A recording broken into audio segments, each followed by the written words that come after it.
नमस्कार दोस्तों, मैं आपका अपना रजनीश गुप्ता, एस्ट्रोलॉजर, कुंडली विशेषज्ञ। तो आज मैं उपलब्ध हूँ आपके लिए कुछ नई रोचक जानकारियों के साथ में। और ये रोचक जानकारियाँ जो है वो एस्ट्रोलॉजी से रिलेटेड हैं। समय-समय पे हमारी कोशिश रहती है कि हम आपको सही चीज़ों से अवगत कराते रहें। इस अंक के माध्यम से हम आपको धनु राशिफल अगस्त 2024 बताने का प्रयास करेंगे। गोचर के बेसिस पे अगस्त मंथ के अंदर धनु राशि वालों का भविष्यफल क्या कहता है, आपको क्या करना चाहिए, किन चीज़ों का परहेज करना चाहिए और किन चीज़ों का ध्यान रखना चाहिए। तो शुरू करेंगे आज का अंक बिना किसी विलंब के। उससे पहले अगर आप लोगों ने हमारा चैनल सब्सक्राइब नहीं किया तो प्लीज सब्सक्राइब करें।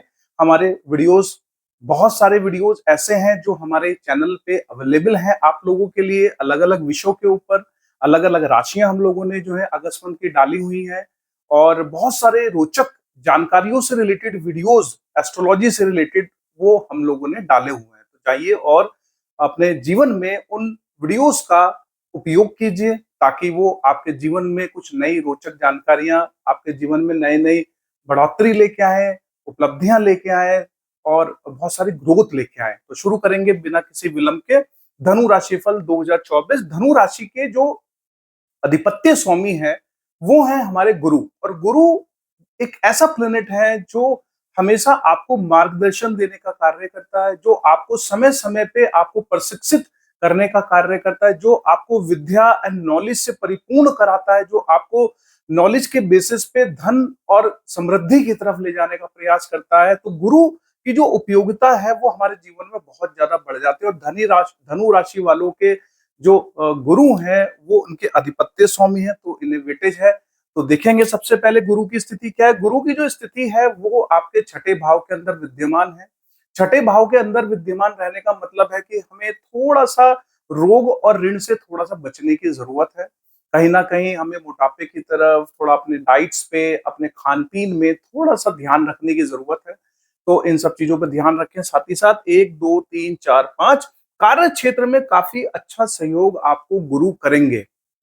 साथ ही साथ बुध की राशि है तो कन्या राशि है, तो कन्या राशि में गुरु का की कोशिश रहेगी कि आपको जो है वो सपोर्ट यहाँ पे करें।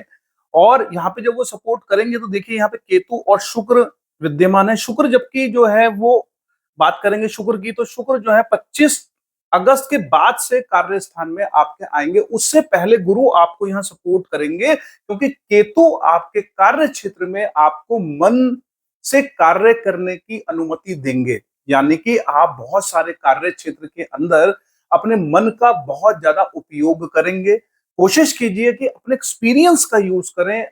आपने जो पढ़ाई की है या जो आपने एक्सपीरियंस लिया है उसका कार्य क्षेत्र में यह यूटिलाइज कीजिए। अपने मन से कार्य अगर आप करेंगे तो अच्छी बात है, मन लगा के कार्य करना अच्छी बात है। लेकिन बहुत सारे कार्य जब हम कार्य करते हैं तो अपने जो हमारा अनुभव है उन सब अनुभवों का यहाँ पे यूज करते हैं।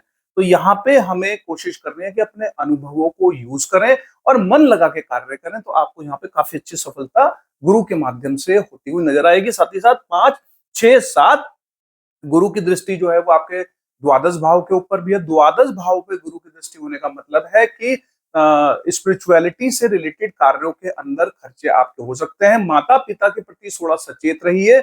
आपको गुरु सचेत कर रहे हैं कि माता पिता से संबंधों को अच्छा कीजिए। अगर आप माता पिता से संबंधों को अच्छा करेंगे, निस्वार्थ उनकी देख रेख करेंगे, उनके ध्यान रखेंगे, तो आपके लिए जो है बहुत अच्छी खबर आपको मिल सकती है। इनफैक्ट क्या है, ये गुरु आपको यहाँ और अच्छे से और भाग्य आपको साथ और देने पे मजबूर हो जाएगा। क्योंकि माता पिता की अगर हम कोऑर्डिनेशन करते हैं, उनसे देखरेख करते हैं, तो बहुत सारी चीजें हमें माता पिता के प्रति जो है जब करने से हमें निस्वार्थ जब हम कार्य करेंगे तो हमें बहुत सारा ब्लेसिंग्स वहां से मिलना शुरू हो जाता है। तो यहाँ पे देखेंगे 7 8 9। और हमारी जो दृष्टि है, गुरु की जो दृष्टि है वो जो है आपके फाइनेंशियल सेक्टर पे, साथ ही साथ आपके जो है वो बोलचाल के सेक्टर के ऊपर, यानी दूसरे दूसरे द्वितीय भाव के अंदर जो है वो दृष्टि जा रही है। यानी कि गुरु की दृष्टि जब वहां पे जाएगी तो आपको कंसल्ट करेंगे फाइनेंशियली चीजों के लिए। तो यानी कि दैट मीन्स कि जब आप डिसीजंस लेंगे तो उसमें आपको काफी अच्छे फायदे होने वाले हैं फाइनेंशियल डिसीजंस लेने में। साथ ही साथ आपकी जो वाणी होगी उसमें एक अलग ही तरह की लैंग्वेज होगी, क्योंकि गुरु की दृष्टि जब वहां पे पड़ेगी तो आप देखेंगे कि कहीं ना कहीं आपकी जो लैंग्वेज होगी उसमें बहुत सारे ज्ञान की उपलब्धता कहीं ना कहीं दिखाई देगी। तर्क और के साथ आप किसी को भी कुछ समझाने का प्रयास करेंगे, लॉजिकली चीजों को यहाँ पे बोलने का प्रयास करेंगे। साथ ही साथ आपके लिए यहाँ पे गुरु का अच्छा खासा सपोर्ट आपको मिलता हुआ नजर आ रहा है। साथ ही साथ बात करेंगे मंगल की, तो मंगल और गुरु जब यहाँ पे बैठेंगे तो मंगल के यहाँ बैठने से क्या होगा कि हमें थोड़े से छालों से रिलेटेड इश्यूज, खून में रिलेटेड कोई भी इन्फेक्शंस के चांसेस थोड़े बहुत हो सकते हैं, जो गुरु और मंगल यहाँ पे विद्यमान है। लेकिन मंगल जब यहाँ विद्यमान रहेंगे तो इनकी दृष्टि 1 2 3 4 यहाँ पड़ रही है। भविष्य में होने वाली गतिविधियों पे मंगल की दृष्टि है, यानी कि पंचम यानी कि सिंह राशि पे इनकी यहाँ दृष्टि जब जाएगी तो अपने मित्र की राशि पे जब दृष्टि डालेंगे तो भविष्य में बहुत सारी प्रॉपर्टी से रिलेटेड चीजें या पराक्रम के अंदर इन्हें बहुत अच्छी चीजें महसूस होंगी लोगों को, यानी कि धनु राशि वालों को पराक्रम में इनके कोई कमी नहीं आने वाली है। इनके अंदर एक अलग ही मोटिवेशन लेवल रहने वाला है। प्रॉपर्टी से रिलेटेड इश्यूज के अंदर भी कुछ ना कुछ इनके फेवरिंग में मंगल इनकी तरफ करते हुए नजर यहाँ आएंगे। साथ ही साथ अगर यहाँ पे आप धार्मिक कार्यों के प्रति सचेत रहें तो और अच्छा रहेगा। धार्मिक कार्यों के अंदर जुड़ के कार्य करें, बहुत अच्छा यहाँ पे आपको रिजल्ट्स मिल सकते हैं। 4 5 6 7 खर्चों की अधिकता यहाँ पे रहने वाली है। आपकी वाणी में आपके अंदर अग्रेशन रहने वाला है। माता पिता के लिए थोड़ा अग्रेशन को कम कीजिएगा, उनसे कोऑर्डिनेशन कीजिए, उनसे अच्छे से व्यवहार कीजिए, आपको यहाँ फायदा होगा। 7 और 8 आपकी पर्सनैलिटी में भी कहीं ना कहीं जो एक अग्रेशन अगस्त मंथ के अंदर दिखाई देता हुआ नजर यहाँ पे आ रहा है। जैसे ही मंगल 26 अगस्त तक यहाँ रहेंगे, 26 अगस्त के बाद में जैसे ही वो यहाँ पे ट्रांजिट करेंगे तो सातवें भाव के अंदर ट्रांजिट होने से क्या होगा कि वो अपने जो स्पाउस है उसके साथ में या अपने जो पार्टनर है, बिजनेस पार्टनर है या जो हमारा बिजनेस है उसमें कहीं ना कहीं उत्साह एकदम काफी अच्छा आपको दिखाई देगा और ऊर्जा से लबालब आप यहाँ रहेंगे। तो अल्टीमेटली अपनी इस ऊर्जा को प्रॉपर तरीके से यूटिलाइज करने का कार्य कीजिए, क्योंकि यहाँ से दृष्टि यहाँ पे भी जा रही है तो आपकी पर्सनैलिटी में भी वो ऊर्जा कहीं ना कहीं दिखाई देगी। साथ ही साथ 1 2 3 4 यहाँ पे मंगल की, यानी 26 अगस्त के बाद से मंगल की दृष्टि जब यहाँ पे आएगी तो कार्य क्षेत्र के अंदर भी काफी अच्छी ऊर्जाओं का समन्वय आपके अंदर दिखाई देने वाला है। और ये ऊर्जाओं को अगर आप अपने कार्य क्षेत्र में प्रॉपर तरीके से यूटिलाइज करेंगे तो मंथ के एंड में आपको काफी अच्छे रिजल्ट्स मिलते हुए नजर यहाँ पे आएंगे। साथ ही साथ 4 5 6 7 और 8 यानी कि आपका आपकी जो दृष्टि है वो 10वें घर पे यानी कि अपने उच्च के घर पे दृष्टि है, तो आपका जो 26 अगस्त के बाद में जो बोलचाल होगी बहुत अग्रेसिव होगी। उस पर थोड़ा सा हमें कंट्रोल करने की जरूरत है, क्योंकि अग्रेसिव चीज होना अच्छी बात है लेकिन तर्क के साथ में अग्रेशन होना चाहिए। सही चीजों के लिए अग्रेशन होना चाहिए।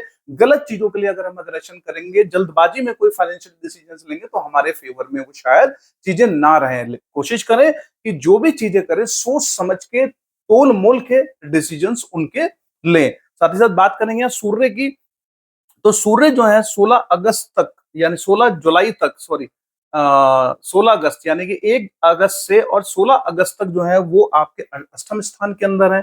यानी कि सूर्य का यहाँ रहना और चंद्रमा की राशि में यहाँ पे विद्यमान रहना, तो आपको कहीं ना कहीं फाइल से रिलेटेड इश्यूज में भी कुछ प्रॉब्लम्स आ सकती हैं, क्योंकि गर्म ग्रह है यहाँ पे बैठा हुआ है तो हड्डियों से रिलेटेड कुछ थोड़े बहुत चैलेंजेस शायद आपको फेस करने पड़ सकते हैं। लेकिन जैसे ही सूर्य यहाँ से निकल के आपके यहाँ पे आते हैं 16 अगस्त के बाद से, तो अपने अपने ही घर के अंदर रहेंगे, यानी कि स्पिरिचुअलिटी से जुड़े हुए कार्यों के अंदर काफी अच्छा रुझान आपका यहाँ पे हो सकता है। साथ ही साथ यहाँ पे भविष्य में इस मंथ के अंदर आपके अंदर बहुत अच्छा 16 अगस्त के बाद से बहुत अच्छी कोऑर्डिनेशन, बहुत अच्छा प्रवाह, बहुत अच्छा कॉन्फिडेंस आपके अंदर यहाँ पे रहेगा। यहाँ रहने से इनकी दृष्टि जब यहाँ पे थे तो इनकी दृष्टि वहां पे जा रही है, यानी सूर्य की दृष्टि जब वहां जाएगी तो अल्टीमेटली फाइनेंशियली सेक्टर और आपकी बोलचाल के अंदर वो कॉन्फिडेंस आपको दिखाई देगा। लेकिन जैसे ही वो 16 अगस्त के बाद यहाँ पहुंचते हैं तो मित्रों से, क्योंकि शनि वहां ऑलरेडी विद्यमान है तो शनि चीजों को कई बार थोड़ा स्लो कर देते हैं और सूर्य जब वहां दृष्टि डालेंगे तो वो चीजों को सही करने का प्रयास करेंगे। यानी कि कहीं ना कहीं सूर्य चाहते हैं कि सब में समान चीजें रहें, यानी भाई बहनों के अंदर, यानी कि जो भी आप डिसीजंस लें वो भाई बहनों मित्रों के साथ में अच्छे से डिसीजंस लें, डोमिनेट ना किया जाए, इस तरह की सिचुएशन जो है वो सूर्य यहाँ पे चाहते हैं। लेकिन अगर हम बड़े हैं और हमारे छोटे भाई बहन है, अगर वो गलती करेंगे तो हम उन्हें डांटने के अधिकारी भी यहाँ से हो जाते हैं।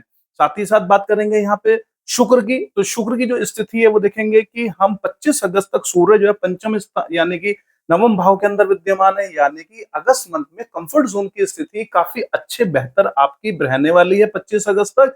और यहाँ पे जब वो स्थिति रहेगी और यहाँ से वो दृष्टि वहां डालेंगे तो छोटे भाई बहनों के लिए, मित्रों के लिए भी समाचार अच्छे रहेंगे। और इस मंथ में आप कहीं ना कहीं ये 25 अगस्त तक जो कंफर्ट जोन है, कार का सुख है, भवन सुख है, साथ ही साथ जो स्पिरिचुअलिटी के अंदर आप जो यहाँ कहीं ना कहीं ध्यान रख सकते हैं, क्योंकि ये एक शुभ ग्रह है, बुध भी एक शुभ शुभ ग्रह है। और युति भी आप देखोगे यहाँ पे शुक्र बुध शुरू से यहाँ बैठे हुए हैं और बुध भी यहाँ रहेंगे, तो बुध आपको बुद्धि इस बार देते हुए नजर आएंगे। इनकी दृष्टि वहां भी जाएगी तो तीसरे भाव के अंदर पराक्रम से रिलेटेड चीजें, छोटे भाई बहनों से रिलेटेड आपको बुद्धि मिलेगी, प्लस साथ में इस मंथ के अंदर आप अपनी बुद्धि का अच्छे से यूटिलाइज करते हुए नजर आएंगे। कॉन्फिडेंस आपके अंदर अच्छा रहता हुआ रहेगा 16 अगस्त के बाद से। उससे पहले शुक्र आपकी स्थितियों को यहाँ काफी बेहतर और अच्छी स्थिति के अंदर आपको रखने का प्रयास करेंगे। और बुध जो है आप देखेंगे कि बुध की स्थिति जो है वो 22 अगस्त के बाद से वक्री हो जाएगी। जैसे वो यहाँ पे पहुंचेंगे तो वक्रीय दृष्टि होने से क्या होगा कि कहीं ना कहीं स्किन से रिलेटेड इश्यूज, कोल्ड, कफ, वात और पित्त से रिलेटेड इश्यूज यहाँ पे होने के चांसेस हो सकते हैं। तो हमें थोड़ा ध्यान देना है, अपनी हेल्थ पे हमें ध्यान रखना, खान पीन पे हमें ध्यान देना है। इनकी दृष्टि जब वहां पे जा रही है तो फाइनेंशियली सेक्टर्स पे और बोलचाल में हमें वो बुद्धिमत्ता मिलेगी, क्योंकि वहां के कारक ग्रह हैं बुध। बुध जब वहां के कारक ग्रह रहेंगे तो आपकी बोलचाल और पर्सनैलिटी और आपकी फाइनेंशियल स्टेबिलिटी को कहीं ना कहीं निखारने का प्रयास करते रहेंगे। साथ ही साथ बात करेंगे यहाँ पे हम राहु और केतु की। राहु और केतु जो एंगल बना रहे हैं वो कंफ्यूजन का एंगल बना रहे हैं, यानी राहु और केतु आपको आपके कार्य क्षेत्र में और आपके कंफर्ट जोन के अंदर कंफ्यूज करते हुए नजर आएंगे। क्योंकि राहु जब यहाँ पे बैठेंगे तो माता के साथ में संबंधों को खराब करने का प्रयास करेंगे, लेकिन आपको पॉजिटिव रहना है। उसके बाद 1 2 3 4 5 रोग और से हमें बचना है। हमें जो है इस तरीके से रोग, जो कोई भी इन्फेक्शन से रिलेटेड रोग, उनसे बचना है। 5 6 7 यहाँ पे हमें कंफ्यूज करते हुए नजर आएंगे। मन से हम कोई डिसीजन लेंगे तो हमें कोशिश करनी है कि हमें अपने एक्सपीरियंस के बेसिस पे यहाँ पे फोकस को एडजस्ट करना है, बनाना है, क्योंकि बहुत कम ग्रहों की दृष्टि यहाँ पे आ रही है। ऑलरेडी शुक्र जो है वो आप देखेंगे कि 25 अगस्त के बाद से यहाँ पे आएंगे, उससे पहले राहु और केतु का एक्सेस है। तो कार्य क्षेत्र में आपकी कंफ्यूजन जो है वो रह सकता है, बहुत कंफ्यूजिंग आप हो सकते हो। तो आपको थोड़ा सा अपने गुरु यहाँ पे आपको सपोर्ट कर रहे हैं, तो गुरु के सपोर्ट को और मंगल के सपोर्ट को आपको यूटिलाइज करना है, क्योंकि गुरु आपको यहाँ सपोर्ट कर रहे हैं और वो बता रहे हैं अपने एक्सपीरियंस को प्रॉपर्ली यूटिलाइज कीजिए। और बात करेंगे यहाँ पे शनि की, तो 1 2 3 शनि की दृष्टि जब यहाँ पे पड़ेगी तो संतान जो लोग वेट कर रहे हैं संतान का, उसमें विलंब हो सकता है। जो लोग यहाँ पे प्रेम प्रसंग की बातें करते हैं उसमें खटपट थोड़ी बहुत हो सकती है, उसे हमें थोड़ा ध्यान देना है। साथ ही साथ जो लोग तैयारी कर रहे हैं विद्या अर्जन के लिए, जो लोग अभ्यर्थी हैं, तो उनमें थोड़ा स्लोपन महसूस होता है। तो यहाँ पे अपने एफर्ट्स को थोड़ा सा हमें बढ़ाने की जरूरत पड़ेगी। साथ ही साथ 3 4 5 6 7 शनि की दृष्टि यहाँ पे भी है। तो भविष्य में शनि की जब दृष्टि यहाँ पे आएगी तो हमें थोड़े से अपने एफर्ट्स को बढ़ाने का, क्योंकि शनि जो है वो वक्रीय स्थिति में है और वो 30 जून से लेके और 18 नवंबर तक वक्रीय दृष्टि रहेगी। तो यानी कि जिस जगह बैठेंगे उसको स्लो करने का प्रयास करेंगे, हमें ज्यादा एफर्ट्स की जरूरत पड़ेगी। तो वहां से जब दृष्टि यहाँ आएगी तो अगस्त मंथ के अंदर चीजें, प्लेनेट हमें सपोर्ट कर रहे हैं, लेकिन शनि की जब दृष्टि आएगी तो वो चाहेंगे कि आप अपने एफर्ट्स को और ज्यादा जो है बढ़ाएं, अपने एफर्ट्स को और ज्यादा करें, सही को सही कहें, नियम कानून से चलें, किसी किसी को प्रताड़ित ना करें, किसी के साथ में जो है आप षड्यंत्र ना करें। ये चीजें आपको यहाँ पे ध्यान रखने की है। 7 8 9 10 खर्चों की अधिकता यहाँ पे रहने वाली है। शनि चाहते हैं कि माता पिता के प्रति केयरलेस एटीट्यूड जो है वो अच्छा नहीं है। आपको अपने माता पिता के प्रति जो एटीट्यूड है उसे सही करने की जरूरत है। तो इस तरीके से क्या है, केतु महाराज यहाँ जब बैठेंगे तो केतु का मैंने आपको ऑलरेडी बताया, केतु महाराज जब यहाँ बैठेंगे तो मन से रिलेटेड बहुत उलझाने का प्रयास करेंगे, और राहु की दृष्टि जब यहाँ पे रहेगी तो कार्य क्षेत्र के अंदर आप प्लानिंग तो बहुत करोगे लेकिन एग्जीक्यूशन कम करोगे, तो उसको एग्जीक्यूट करने के लिए गुरु आपको सपोर्ट यहाँ पे ऑलरेडी कर रहा है। तो ओवरऑल अगर मैं देखूं तो आपको भविष्य में बहुत सारे प्लैनेट्स का सपोर्ट है, यहाँ पे कार्य क्षेत्र में सपोर्ट है, पत्नी से सपोर्ट है, गुरु से आपको यहाँ पे सपोर्ट है। इवन आपको जो है प्रॉफिटेबिलिटी को बढ़ाने के लिए, इसको बढ़ाने के लिए यहाँ पे आपको ध्यान देने की जरूरत है। अपने खान पीन में और अपने खाने पीने की शैली में भी आपको थोड़ा सा ध्यान देने की जरूरत है, ताकि आप बीमारी हारी से बचे रहें और अपनी पर्सनैलिटी के अंदर थोड़ा सा अग्रेसिव जो नेचर आपका रहेगा ड्यू टू मंगल, तो उसे आपको थोड़ा सा कंट्रोल करने की जरूरत है। तो ये कंप्लीट विवेचना जो है वो धनु राशि वालों की है। अगर आपको शनि के माध्यम से जो चीजें स्लो हो रही हैं आपको सही करने, तो शनि की चालीसा पढ़ें, साथ ही साथ भगवान शिव के ऊपर जल अर्पित करें, और मंगल की ऊर्जाओं को संयंत्रित करने के लिए हनुमान चालीसा के साथ साथ हनुमान जी की आराधना करें, आपको काफी अच्छे बेनिफिट्स मिलेंगे। साथ ही साथ राहु की दृष्टि जब यहाँ पड़ेगी तो जब आप शिवलिंग के ऊपर जल चढ़ाएं तो काले तिल को यहाँ पे डाल के जब जल चढ़ाएंगे तो काफी अच्छा शिवलिंग के ऊपर रहेगा। तो ओवरऑल कोशिश मेरी यही रहती है कि मैं आपको चीजों के बारे में अवगत कराऊं, उसके हिसाब से थोड़ा सा आपको अपने लाइफ पैटर्न के अंदर ध्यान देना है, खाने पीने में ध्यान देना है, एक्सरसाइज की तरफ ध्यान देना है, क्योंकि ओवरऑल जितने भी प्लेनेट हैं वो देखिए वो रेगुलर बेसिस कार्य करते रहते हैं, उनके जो कार्य क्षेत्र के कार्य के अकॉर्डिंगली चीजें होती रहेंगी। लेकिन अगर हमें पता लग जाता है कि हमें थोड़ा सा अपने फिजिक को सही रखना है, खान पीन को सही रखना है, एक्सरसाइज पे ध्यान देना, तो डेफिनेटली आप और अच्छे से उस चीजों को फेस करेंगे और उन सब चीजों से बाहर आ जाएंगे। ओवरऑल राशि अच्छी है, माता पिता के साथ में थोड़ा सा अपने उनके केयर करें, उससे आपको काफी अच्छे बेनिफिट मिलेंगे। खर्चों की अधिकता इस मंथ थोड़ी ज्यादा हो सकती है, थोड़ा सा फोकस आपको अपने कार्य क्षेत्र में बढ़ाने की जरूरत है। अदरवाइज यहाँ पे भविष्य में आपको अच्छे फल मिल सकते हैं। शनि के माध्यम से भी अच्छे फल चाहिए तो नियम कानून से थोड़ा चलने की जरूरत है। धन्यवाद। आपको मेरी विवेचना अच्छी लगे तो प्लीज लाइक एंड सब्सक्राइब करें। आपका दिन मंगल में रहे। Thank you so much.